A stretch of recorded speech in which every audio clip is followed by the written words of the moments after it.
मेरा मैं मोहम्मद अमीर तीसरा के अरसा 5 साल तो हॉस्पिटल लंगर जाता है। हफ्ता इतवार पीर 3 दिन माशाल्लाह जी। अज लंगर पकन लगा। छोटे छोटे बच्चे जो थले सपारे पढ़ते हैं ना, उन्होंने जो कुरान पाक हिफ्स कर लेंगे या कुरान पाक मुकम्मल कर लेंगे ने, उन्होंने खाने का थोड़ा जहा इंतजाम करीदा। अज कर लगा बनन लगा जी उन्होंने वास्ते चिकन गर्दन पुलाव, वाइट पुलाव।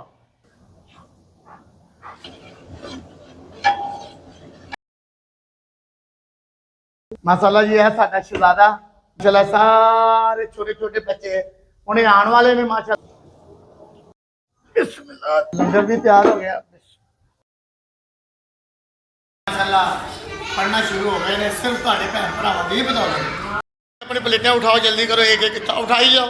शाबाश। मैं मोहम्मद अमीर तीसरा के अरसा 5 साल तो हॉस्पिटल लंगर जाता है।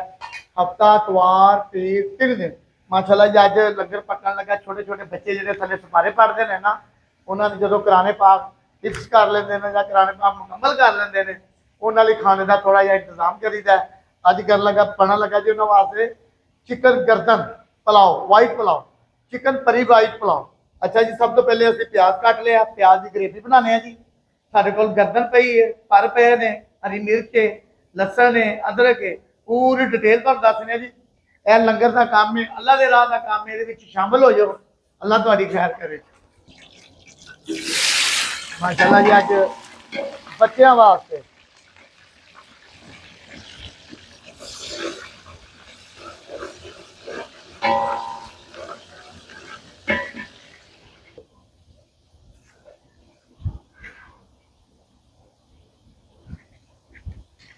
लसन अदरक मुकम्मल इसका पेस्ट बनेगा, ग्रेवी बनेगी, ग्रेवी तो बाद इसकी बनाई होएगी।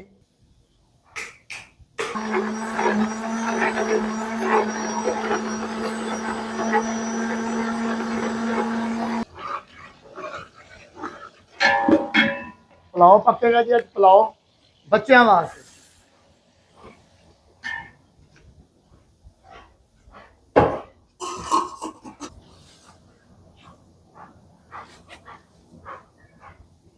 अच्छा जी, माशाल्लाह नमक पै गया, लसन अदरक हरी मिर्च मुकम्मल, कड़ी पत्ता आ गया जी। अज दरअसल सफाई की है, डब्बिया जो समान बाहर कढ़िया है, उन्हें सारा समान डब्बिया पावे जी। मसाला गर्म फुल, ये अच्छे तरीके बनाई करा, फिर ये गर्दन पावे, परी पावे।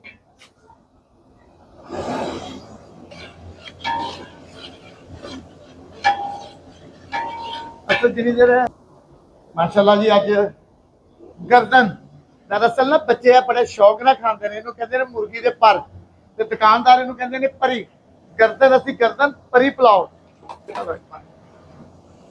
यदि अच्छे तरीके बनाई करेंगे जी। देखो माशाल्लाह चंद दोस्त ने मेरे नाल जिन्हों की बदौलत लंगर पकता है। अल्लाह की जात सोहना करके पका के तकसीम कर रहे बन रहे हैं। बच्चे थले कुरान पाक पढ़ते हैं, दुआवां देते हैं, थले जाके तुहानू भी दिखाने हैं जिन्नी देर की बनाई होती। अच्छा माशाल्लाह जी है साडा शहजादा, जिहदे ते लंगर तकसीम करीदा। 3 दिन ये लंगर तकसीम करके आईदा माशाल्लाह। बाकी प्रोसीजर तुहानू दिखाने के अंदर माशाल्लाह सारे छोटे छोटे बच्चे उन्हें आने वाले ने माशाल्लाह। और 15-20 मिनट तक उन्होंने आ जाना, तो उन्होंने आउंदियां तक असीं अपना खाने का इंतजाम करना है। माशाल्लाह 40-45 बच्चे हो गए हैं। अल्लाह का शुक्र है, अल्लाह ताला तुहानू बहुत दे इहदी बदौलत ये लंगर च जिन्ने भी शामिल ने, जिहड़े नहीं शामिल अल्लाह ताला उन्होंने तौफीक दे। बस असी अपनी आखिरत का एक प्रोग्राम बनाया, इंतजाम बनाया, करने पे अल्लाह ने ड्यूटी लाई, दे रहे हैं।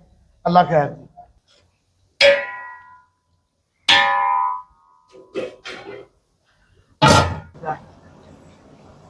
अच्छा जी माशाल्लाह घर का तैयार किया अचार।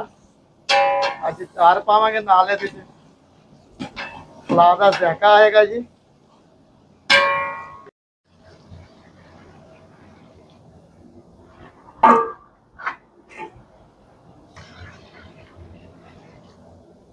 ये 2 साल पुराने चौल ने, 2 तो 3 पानी 4 पानी धोईदा है। धोन तो बाद इनू 2 घंटे 1.5-2 घंटे भ्योना पैंदा है, फिर जाके चौल तैयार होंदा है। इनू कहते हैं जी डबल स्टीम। ये डबल स्टीम चौल है, ये सिर्फ देगा वास्ते पकदा, विआहां शादियां वास्ते तैयार होंदा है। स्पैशल चौल होंदा। अल्लाह ताला कबूल करे जी सबका।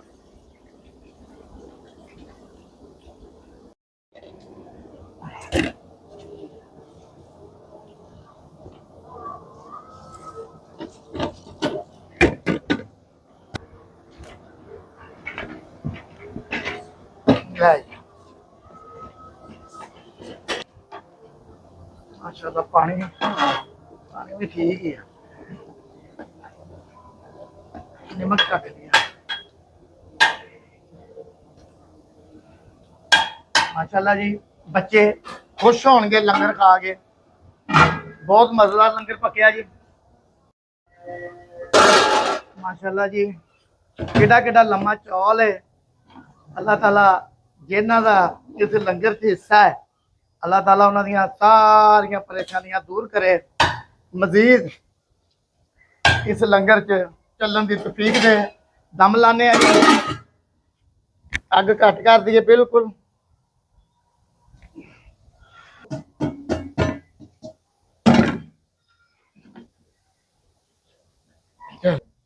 भी तो 25 मिनट दम लगेगा इन्हों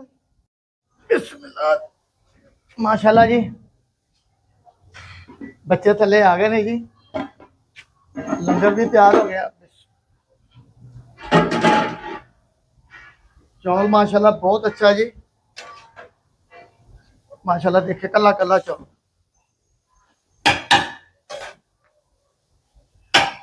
माशाल्लाह सुबह हफ्ते का दिन है जी ते माशाल्लाह सुबह लंगर की तैयारी है सुबह पक्के गई जी चनिया वाली दाल असद कहता जी चनिया वाली दाल पकानी है चलो जी मैं कहा चनिया वाली दाल ते नाल तड़के वाले चावल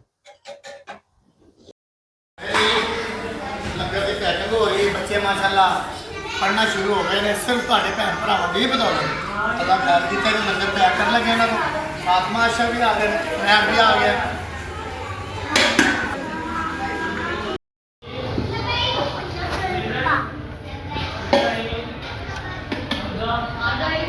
माशाल्लाह जी लंगर की तैयारी है अल्लाह ताला सब की खैर करे आमीन इंशाल्लाह सवेरे हफ्ते का दिन है सवेरे लंगर पके गया ये अज बच्चों वास्ते भी ये भी कबूल करे अल्लाह की दात छोटे छोटे बच्चे जो कराने पाक पढ़ते अल्लाह खैर अपनी प्लेटें उठाओ जल्दी करो एक एक उठाई जाओ शाबाश पर्दा परे कर दे शाबाश शाबाश आ जाओ आ जाओ आ जाओ आ जाओ शाबाश आ जाओ चलो भी चलो चलो चलो